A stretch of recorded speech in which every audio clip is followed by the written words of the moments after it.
ասեցի, իմ երեխայի մասով ես ձեզ կուղարկեմ, բայց մեր երեխաները, կանայք, արդեն ընտանիքի անդամներն ուրիշ տարբերակ չունեն, երեք այստեղից խոսվեց առաջին տիկին Աննա Հակոբյանի մասին, ու ինչ-որ բառեր էր օգտագործվում այստեղ, որը նախ հարիր չէր ազգային ժողովի պատգամավորուհուն նման արտահայտություններ շաղ տալ եւ նաեւ Պարոն Մինասյանը այստեղից խոսում էր, որ մեր նախկին ղեկավարների եւ այլնի մասին մի խոսացեք, հիմա ես ինչ եմ ուզում ասել, նախանձություն կա անկեղծ ասած մեջները, ընդդեմ տիկին Հակոբյան, որովհետեւ տիկին Հակոբյանը երբ գալիս է մարզեր, կրթվել է նորաձևա շրջանակներում, դուք ուղղակիորեն պետքա տեսնեք իրեն ոնց են դիմավորում, ուղղակիորեն իրեն ոնց են սիրում, հիմա այստեղից նորաձևը կրթվել է նորաձևը, ինչ գումարներ է պետական ծախսվում, անվտանգության համար, այո, Հայաստանի Հանրապետության վարչապետին եւ վարչապետի ընտանիքին պարտավոր են ու պարտական են պաշտպանելու պետական պահպանության ծառայողները։ Երկրորդը, տեսեք, ուրիշ ձև չեն կարողանում թիրախավորել վարչապետին ու վարչապետի ընտանիքին, հիմա իրենց մագլավիկները փորձում են տարբեր տեղել նստել կանգնելով ասել, որ գիտեք, այ օրինակ այն սուպերմարկետը ոնց որ պատկանում է վարչապետի տիկնոջ, ասենք հարց, ինչի ասում է, բա որը տես չի խիա տենց արագ զարգանում։ Ասենց սուտ լուրեր, Հայաստանի Հանրապետության քաղաքացի, այդ լուրերը ստահոտ են, նախ ողորմած տատս էր ասում էշնիչ գիտի, նուշնին չա, դե անկիրթ մարդիկ չգիտեն, կրթվելու իմաստը որն է, այո, բոլորս կրթվելու կարիք ունենք, միայն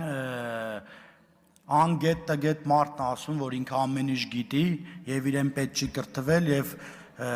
ես շնորհակալություն եմ հայտնում տիկին Հակոբյանին, ես կրթվել եմ նորաձևի շրջանակներում մեր հանրությանն ու հասարակությանը ավելի կրթված դարձնելու համար։ Երկրորդ մասով, երեք ստեյզ մի տիկին ասում է, այ Կոնջորյանի կինը աշխատում է Հայփոստում, այդ տիկինը իր թերթով մի օր էլ գրել էր, որ իմ կինը առաջատար մասնագետ է, տխրեցնեմ իրեն, իմ կինը երբեք չի եղել առաջատար մասնագետ, իմ կինը կրտսեր է եղել, հետո գլխավոր ու ընդ որում 2016 թվականից դա իմ հետ կապ չունի, դե պարզ է որ պետքա թիրախավորի գրի, բայց ես ինչ եմ ուզում ասել, օրինակ մեր կանայք պարկեշտ ընտանիքի հարցներ են եւ իրենց թույլ չեն տալիս այս թիմից փախչել, թռնել այն մյուս թիմ, կամ ինչ-որ մարդկանցով գալ մարդ դառնալ ու այդ մարդկությունը միանգամից մոռանալ։ Օրինակ ինձ հետաքրքիր է, էլի, եթե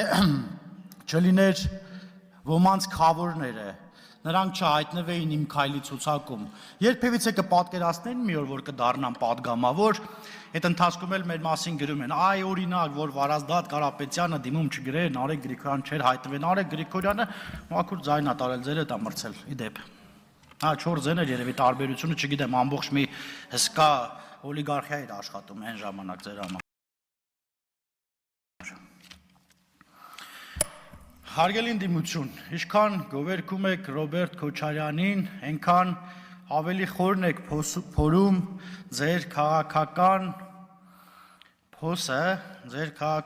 փոսը, այն փոսը, որ օրինակ 80 սանտի էր, հետո սարքեցիք 1.80 m, հիմա սարքում եք 2.80, որ էլ տեից չկարողանա կլներ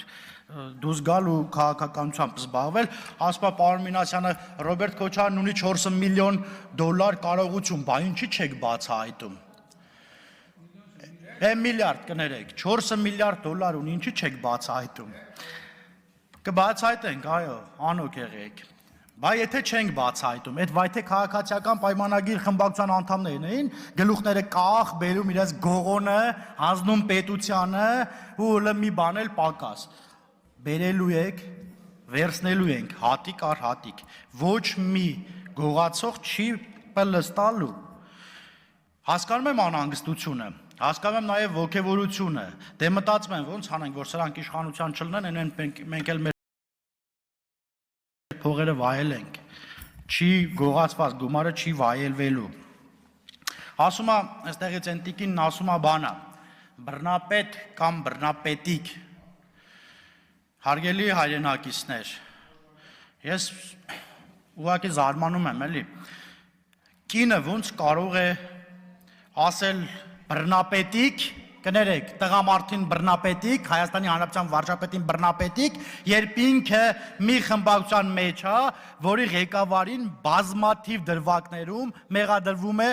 բռնապետության մեջ։ Եթե իրանք բռնապետ չէին, եթե Սերժը լավն էր, եթե Քոչարյանը լավն էր, եթե իրանք լավն են, մենք ստեղ ինչ գործ ունենք, Ժորժ ջան, խիան մեզ ժողովուրդ ուղարկե այստեղ, որ իրանք շատ լավն են, որ իրանք գողություն չին արել, ասում ռեշտակի թևերը աճը թռնում են արդեն։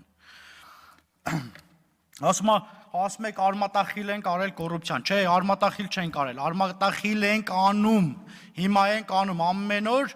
գրվում է, այստեղից այս գույքը հետ բերվեց, այնտեղից այն գույքը։ Ժողովուրդ կարող քաղաքացիական պայմանագիր խմբակցության պատգամավորներից են այդ գույքերն հետ բերում։ Երևի չէ, էլի, դե չգիտեմ, մենք չենք էլ կարող այդքան գույք ունենանք, որ բերեն։ Ասում է բանա, գալիս են այստեղ, թոշակները բարձրացնենք, աշխատավարձերը, հա, ընդդիմությունը ինչ ուզե կարա խոսա, բայց ձեր ժամանակ ինչը չէիք բարձրացնում, ասում է բանը, 3000 դրամ տալիս էինք դպրոցի դասատուին, թողներ են բոլոր ուսուցիչները, 3000 տալում էինք բուժաշխատողին, մեր բուրում էլ եղու կարակ ենք բուրում, որ գային անրա ավակի։ Խայտարակությունը 3000-5000 դրամով աշխատավարձ էիք բարում, ասում է, մեր ժամանակ աշխատավարձը առնվազն, չգիտեմ քանի տոկոս բարձած է, 1000 դրամ որ տայինք մենք էլ մեր ժամանակ էլ մի քանի 100 անգամ կբարձրանար։ Ասում է բանը, ինչի համար չեք բացահայտում մարտի 1-ը, ասում եք վարչապետն հայտարարեց, որ բացահայտված է։ Այո, Հայաստանի Հանրապետության գոնե, ես իրավական մասով չգիտեմ, գոնե Հայաստանի Հանրապետության քաղաքացու համար բացահայտված է մարտի 1-ն էլ, հոկտեմբերի 27-ն էլ, Պողոս Պողոսյանն էլ եւ շատ ու շատ այլ բաներ։ Երեխեք ջան, ձեզ հաջողություն։ Ասում է բանա, այ դուք ջղաձգվում եք, որ մենք խոսում ենք կոռուպցիայից։ Օրինակ, մեր տունը, որ խոսում էին կոռուպցիայից եւ հիմա էլ, էլի, անընդհատ ընդդիմության տարբեր պաշտոնյաների դեմքեր էս մոտովս անցնում։ Չեղավ մի անգամ գոնե մերոնցից մեկի դեմքն անցներ։ Չգիտեմ, մենք չենք ջղաձգվում, ուղղակի մենք ասում ենք, որ այո, այդ կոռուպցիան արմատախիլ ենք անելու։ Ասում եմ, հա, մենք կոալիցիա չենք եղել, ով էր ասում, մենք կոալիցիա չենք եղել բանի հետ, Լևոն Տեր-Պետրոսյանի, շնորհակալություն, հարգելի ընդդիմություն, գոնե այդ մեկի հետ կոալիցիա չեք եղել, ձեր ցավը տանեմ, գոնե այդ մի դրվագով կարակ, ասում է 15 տարի դու իշխանության եք, 15 տարի առաջ օրինակ ես 17 տարեկան էի, 16 տարի, 18 տարեկան էի, իշխանություն է, հա, դե իհարկե, եթե իրականում իշխանությունը պատկանում է ժողովրդին, ես միշտ էլ իշխանություն եմ լինելու, այսօր էլ, վաղն էլ, մյուս օրն էլ։ Ասում է բանը, հա, ուզում եմ այդ Մերձավանի դպրոցի մասով խոսեմ, հարգելի քաղաքացիական պայմանագիր խմբակցության ընկերներ ու կառավարության հարգելի անդամներ։ Հայաստանի Հանրապետության շատ ու շատ դպրոցներում նման խնդիր կա։ Եթե մեկը ունի քաղաքական կողմնորոշվում, այն էլ քաղաքացիական պայմանագիր խմբակցությունն է հավակնում, այդ մարդը այդտեղ հալածանքի է ենթարկվում։ Ասում է բանը, բոլոր պաշտոնների նշանակում է քաղաքացիական պայմանագիր կուսակցության անդամներ, եկեք այդանք տենանք, էլի։ Եկեք այդանք մարզպետարաններ, գյուղապետարաններ, դպրոցներ, եկեք այդանք տենանք որտեղ ով են նշանակված։